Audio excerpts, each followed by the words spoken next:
Hi friends, welcome to யாழின் விலாஸ்.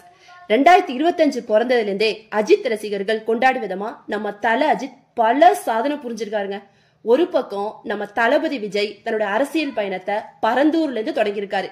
ஏற்கனவே நம்ம தல அஜித் துபாயில நடந்த கார் ரேஸ்ல 3வது இடம் பிடிச்சு நம்ம இந்தியாவுக்கு பெருமை சேர்த்தது தெரிஞ்சிருக்கும்.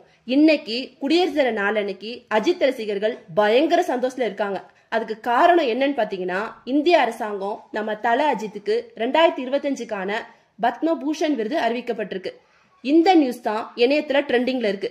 இது வரைக்கும் நம்ம தமிழ் சினிமாவில மொத்தம் 4 பேருக்கு கொடுத்திருக்காங்க.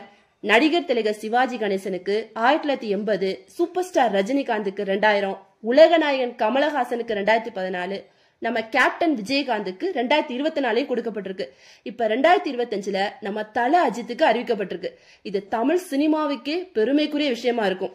இது அஜித் ரசிகர்களுக்கு மகிழ்ச்சிகரமான விஷயமா இருக்கிற இதே சமயத்துல தளபதி விஜய் ரசிகர்களுக்கு இன்னொரு மகிழ்ச்சியான விஷயம் எதுன்னு பாத்தீங்கன்னா, தளபதி 69 படத்தோட டைட்டில் போஸ்ட் வெளியாயிருக்கு.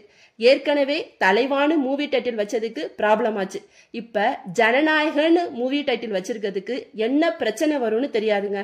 பொறுத்திருந்து தான் பார்க்கணும். உங்களுக்கு தலை பிடிக்குமா, தளபதி பிடிக்குமா? கமெண்ட்ல சொல்லுங்க. யாருக்கு அதிகமா ரசிகர் இருக்கீங்கன்னு பார்க்கலாம்.